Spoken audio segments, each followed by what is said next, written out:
Hello बच्चों, मैं Asit sir MS चंदन क्यारी डिजिटल क्लास में आप सबों का स्वागत है। लास्ट क्लास में हम लोग जीवों के संगठन के बारे में पढ़े थे, जिसमें से कोशिका के बाद उत्तक, कोशिकाओं के समूह जो उत्तक, आज का टॉपिक है हमारा उत्तक। उत्तक जो शरीर की एक विशेष रचना है, बहुत सारी उत्तकों के मेल से अंग का निर्माण होता है। लेकिन उत्तक है क्या? ये कोशिकाओं का समूह है। तो सबसे पहले हम इसका डेफिनेशन जानेंगे। उत्तक क्या है? उत्पत्ति और बनावट के आधार पर एक जैसी कोशिकाओं का समूह जो विशेष कार्य के लिए विशिष्ट होता है, विशेष कार्य के लिए विशिष्ट होता है, ऐसी संरचना को उत्तक कहा जाता है।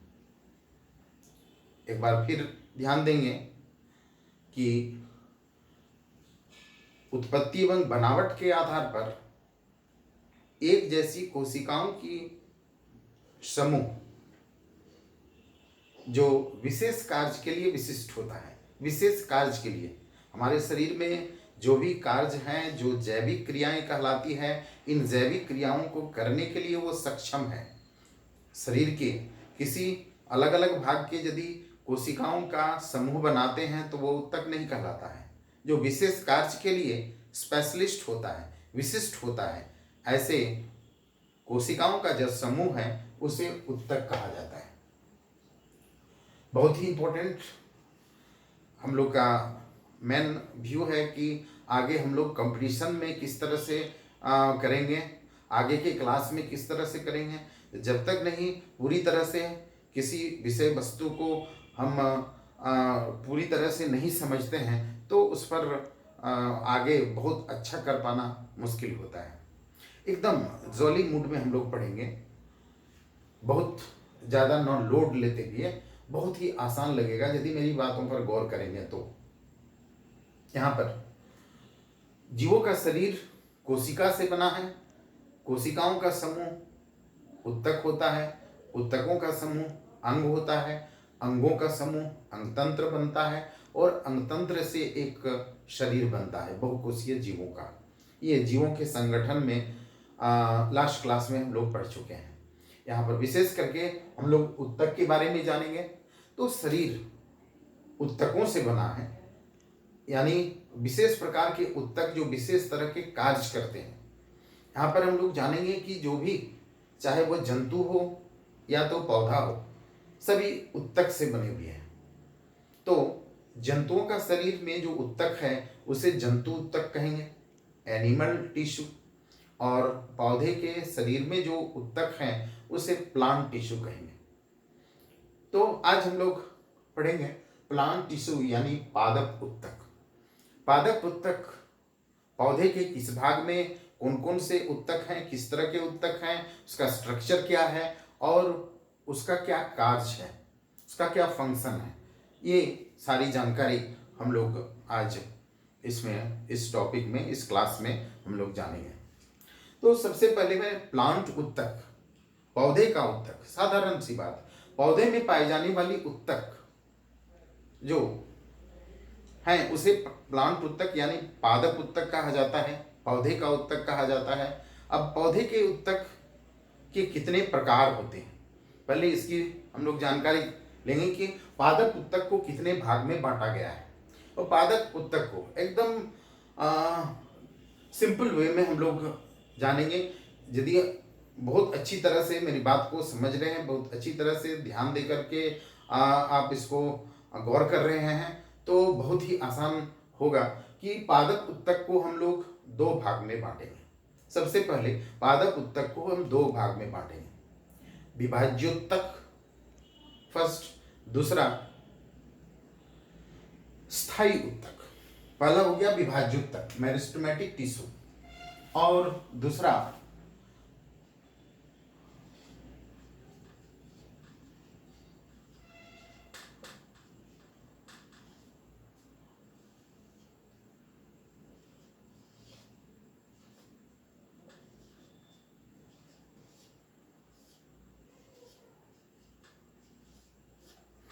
पौधे में दो प्रकार के उत्तक, विभाज्योत्तक, दूसरा स्थायी उत्तक। विभाज्योत्तक क्या है और पौधे के किस भाग में विभाज्योत्तक पाया जाता है और उसका क्या कार्य है? विभाज्योत्तक, जो नाम से ही पता चल रहा है कि विभाज्योत्तक विभाजन की क्रिया करने वाली उत्तक, यानी ऐसी उत्तक जो पौधे के विभाजन में भाग लेती है। विभाजन मतलब बंटना, बंटने का काम मतलब है जहां किसी जीव में कोई चीज बंट रहा है यानी उसमें वृद्धि हो रहा है, और वृद्धि, बंटने का मतलब वृद्धि होना, यानी पौधे में जो वृद्धि के लिए है उत्तरदायी वह विभाज्योत्तक है। पादप वृद्धि, हम लोग जाने थे इसके पहले कि जितने भी सजीव हैं उसमें एक बहुत ही महत्वपूर्ण इंपॉर्टेंट कैरेक्टर्स होता है, लक्षण होता है वृद्धि यानी ग्रोथ। तो ग्रोथ, पौधे में जो ग्रोथ है उसके लिए उत्तरदायी है एक विशेष प्रकार का उत्तक जो विभाज्योत्तक कहलाता है। या इतना हम लोग जान गए कि पौधे में दो तरह के उत्तक हैं, विभाज्योत्तक, दूसरा स्थायी उत्तक। विभाज्योत्तक क्या है? जो पौधे में वृद्धि के लिए उत्तरदायी है वो उत्तक विभाज्योत्तक कहलाता है। अब पौधे के किस भाग में वह विभाज्योत्तक पाया जाता है? पौधे के ऐसे वर्धी भाग जो बढ़ रहा है, जो क्षेत्र उसका बढ़ रहा है, वृद्धि कर रहा है, उस क्षेत्र में पाए जाने वाले जो उत्तक हैं वो विभाज्योत्तक हैं। पौधे में किस भाग में, पौधे के किस भाग में वृद्धि हो रहा है? ऐसे पौधे का जो एपिकल रीजन है, सबसे ऊपरी वाला भाग है, वह वृद्धि कर रहा है। वो जो वृद्धि कर रहा है वो एक विशेष तरह के उत्तक के द्वारा वृद्धि कर रहा है। दूसरा, वृद्धि किस तरह से होता है? पौधे के मोटाई में वृद्धि होता है। एक लंबाई में वृद्धि होगा, एक मोटाई में वृद्धि होगा और एक शाखाओं में वृद्धि होगा, यानी वह चारों तरफ फैलेगा। तो इस तरह की तीन तरह की वृद्धि हम लोग जान रहे हैं या सोच पा रहे हैं। एक लंबाई में वृद्धि, एक मोटाई में वृद्धि और एक ऐसी वृद्धि जो चारों तरफ फैल करके वह बहुत झाड़ी जैसा घना हो जाए, तो इस तरह की वृद्धि। तो इस आधार पर विभाज्योत्तक को हम तीन भाग में बांटेंगे। विभाज्योत्तक को तीन भाग में बांटेंगे। पहला जो भाग है वह शीर्षस्थ विभाज्योत्तक, शीर्षस्थ विभाज्योत्तक। दूसरा जो विभाज्योत्तक है वह शीर्षस्थ विभाज्योत्तक, अंतर्विष्ट विभाज्योत्तक और तीसरा जो विभाज्योत्तक है इसमें जो मोटाई में वृद्धि होता है वो वृद्धि, जिसमें से अंतर्विष्ट विभाज्योत्तक, स्थायी विभाज्योत्तक, यहाँ विभाज्योत्तक में लंबाई में वृद्धि, शीर्षस्थ विभाज्योत्तक लंबाई में वृद्धि किस तरह से होता है? लंबाई में वृद्धि सबसे ऊपरी भाग में, यानी पौधे की लंबाई में वृद्धि हो रहा है उस क्षेत्र में शीर्षस्थ विभाज्योत्तक होगा। दूसरा, जो मोटाई में वृद्धि हो रहा है, मोटाई में जो वृद्धि हो रहा है वह विशेष प्रकार की उत्तकों के, कोशिकाओं के समूह से वृद्धि हो रहा है। वह जो वृद्धि है उसमें मोटाई में वृद्धि हो रहा है। और तीसरा जो वृद्धि है वह शाखाओं में वृद्धि हो रहा है, ब्रांचेज, जो अंतर्विष्ट विभाज्योत्तक। इस तरह से हम लोग जाने कि विभाज्योत्तक तीन प्रकार के होते हैं। दूसरा जो पादप उत्तक है वह स्थायी उत्तक। स्थायी उत्तक है, विभाज्योत्तक ही स्थायी उत्तक में परिणत हो जाता है। जब किसी विभाज्योत्तक में विभाजन का गुण धीरे धीरे समाप्त हो जाता है तो वह स्थायी उत्तक बन जाता है, परमानेंट टिश्यू बन जाता है। यानी स्थायी उत्तक ही परमानेंट टिश्यू, यानी विभाज्योत्तक ही स्थायी उत्तक बनता है। अब विभाज्योत्तक स्थायी उत्तक किस प्रकार बनता है?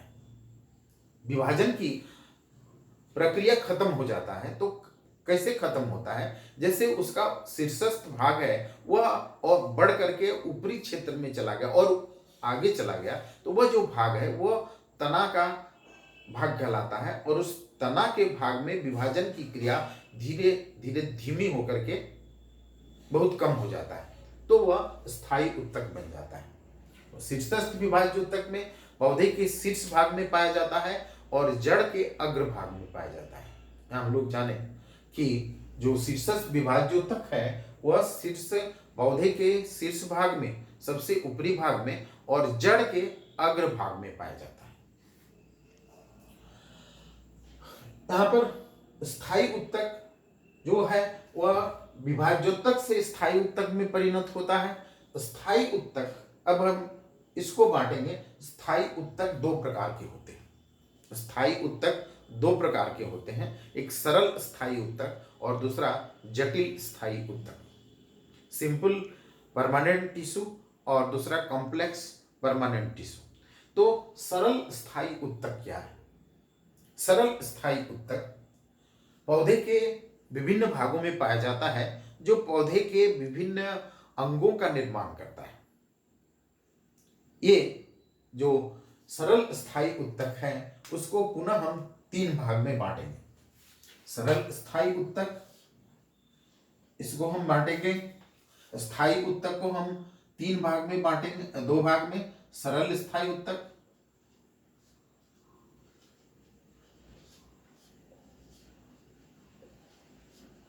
और दूसरा जटिल स्थायी उत्तक।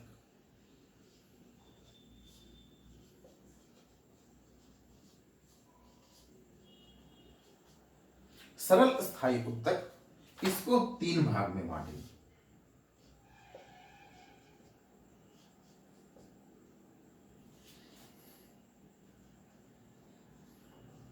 मृदु उत्तक,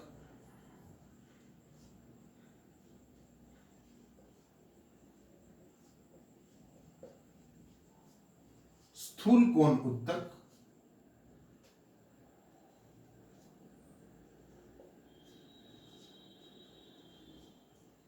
दृढ़ उत्तक।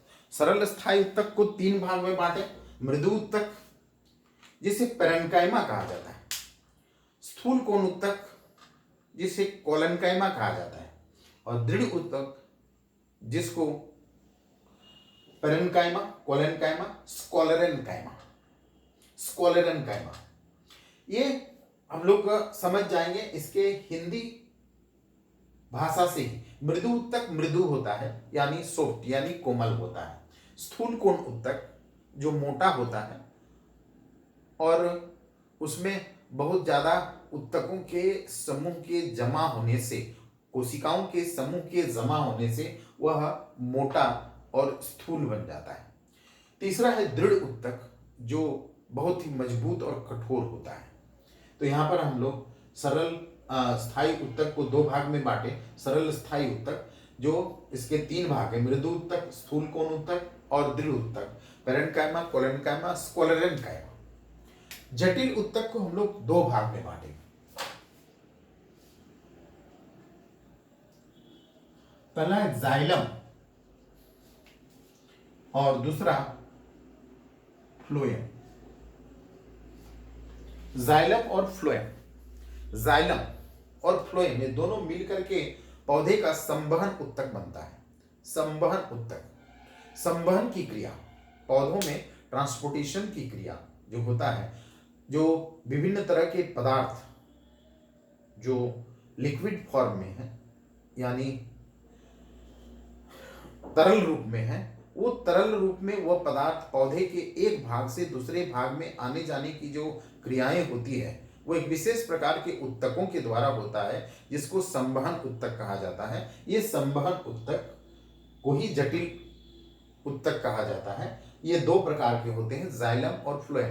परीक्षा में आ सकता है कि संवहन उत्तक कितने प्रकार के होते हैं, तो जाइलम और फ्लोएम, या जटिल उत्तक कितने प्रकार के होते हैं, तो जाइलम और फ्लोएम। सरल स्थायी उत्तक कितने प्रकार के होते हैं, तो मृदु उत्तक, इसका पेरेन्काइमा, ऐसे जो एनसीईआरटी की किताब है उसमें हिंदी को इंग्लिश में ही हिंदी में लिखा गया है, जो पेरेन्काइमा, पेरेन्काइमा।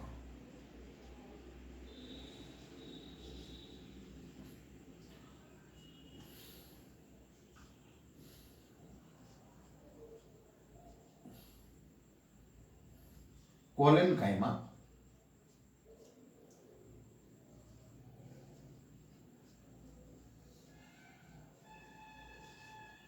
स्क्लेरेनकाइमा। ये दोनों जो उत्तक हैं वह सजीव होते हैं और दृढ़ उत्तक पुराने होने पर, बहुत ज्यादा पौधे के भाग में पुराने हो जाने पर ये मृत हो जाता है, यानी ये बहुत ज्यादा कठोर होता है और मृत होता है। पौधे का जो बाहरी भाग है जिसको बक्कल कहा जाता है वो दृढ़ उत्तक का बना होता है। पौधे का नारियल का जो बाहर वाला भाग होता है वह दृढ़ उत्तक का होता है। दूसरा स्थूल कोण उत्तक जो पौधे के स्थूल भाग को बनाता है, जो बहुत मोटा होता है, जैसे फल के अंदर का जो भाग है वह स्थूल कोण उत्तक होता है। पत्तियों के अंदर का जो भाग है वह स्थूल कोण उत्तक होता है। मृदु उत्तक जो पत्तियों का बाहरी भाग है वह मृदु उत्तक का होता है। इसके अलावा जो फूल है वह फूल का जो भाग है वो मृदु उत्तक होता है। यहाँ पर दृढ़ उत्तक जो बीज है उसका जो कठोर आवरण होता है वह दृढ़ उत्तक का बना होता है। इस तरह से हम लोग ये पूरा पादप उत्तक का क्लासिफिकेशन किए, वर्गीकरण किए कि ये कितने प्रकार का होता है और पौधे के किस भाग में पाया जाता है। ये जो विभाज्योत्तक, स्थायी उत्तक, विभाज्योत्तक के 3 भाग, स्थायी उत्तक के 2 भाग और फिर सरल स्थायी उत्तक के 3 भाग और जटिल स्थायी उत्तक के 2 भाग, जाइलम और फ्लोएम। ये पूरा जो सिलेबस है, पूरा जो कोर्स है, ये पादप उत्तक को पूरा विभाजित करता है। और इसको हम लोग यदि बहुत अच्छी तरह से इसको जान लें कि इसमें क्लास में जाने की उत्तक क्या है, इसके अलावा उत्तक के कितने प्रकार होते हैं और वे उत्तक पौधे के किस किस भाग में पाए जाते हैं। Thank you.